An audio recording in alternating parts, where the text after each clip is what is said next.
दीपक प्रकाशन की डिक्टेशन 100 शब्द प्रति मिनट। अध्यक्ष महोदय, मैं देश की जनता के सामने अपना एक संदेह रखना चाहता हूँ। राष्ट्रीय परिषद की बैठक क्यों बुलाई गई थी? क्यों कहा गया था सहयोग का प्रस्ताव पास करो? क्या हम लोग कोई बच्चे थे? क्या हमारे मन में यह लालसा थी कि किसी प्रधानमंत्री के दरवाजे पर हमारे सहयोग की भीख स्वीकार कर ली जाए? प्रधानमंत्री की मैं इज्जत करता हूँ, लेकिन उनकी एकाग्र दृष्टि के ऊपर मुझे तरस आता है। इसलिए बार बार मैंने कहा कि इस लड़ाई में हम सब साथ हैं, क्योंकि यह लड़ाई किसी पार्टी के खिलाफ नहीं है। यह लड़ाई है देश की मर्यादा की, प्रतिष्ठा को बचाने की लड़ाई। इस देश को बचाने की जिम्मेदारी। आज करोड़ों दिल टूटे हैं और इस दिल को आप नहीं जोड़ सकते। आप अपने भाषणों से उसको फिर से जागृत नहीं कर सकते। 1.5 करोड़ सिखों के साथ जब कुछ हुआ था तब भी मैंने कहा था मत करो इस काम को। उस समय हमारा बड़ा उपहास हुआ था, बड़ी कटु आलोचना हुई थी। इतिहास इसका गवाह है। क्या हो रहा है आज पंजाब में?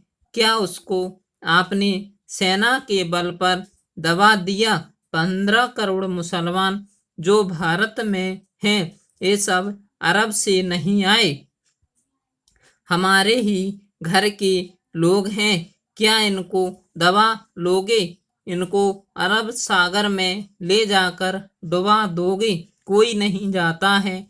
पंजाब और कश्मीर में चुनौती को स्वीकार करने के लिए, चुनौती देने के लिए जाते हैं। अयोध्या में, राम की भूमि में, जहां हर किसी को मानवता का, प्रेम का संदेश सुनाया गया।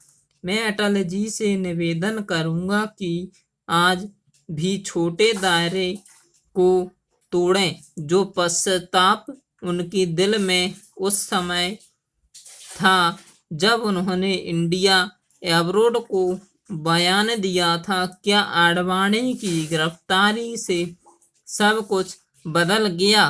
क्या परिस्थितियां, वास्तविकताएं बिल्कुल टूट गईं? क्या आपकी मर्यादा उस दिन बिखर गई? प्रदेश को बनाना होगा।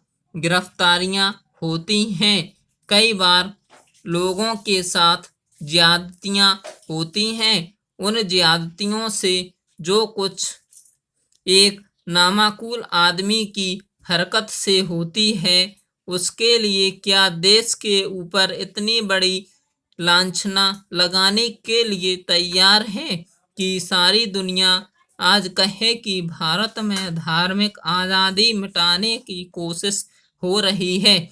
NIC की मीटिंग में मैंने आडवाणी जी से कहा था कि मैं कल्याण सिंह को समझ सकता हूँ, पटवा जी को समझ सकता हूँ, उनको भोपाल और लखनऊ चलाना है, लेकिन आप विरोधी दल के नेता हो और देश चलाने की इच्छा रखते हो।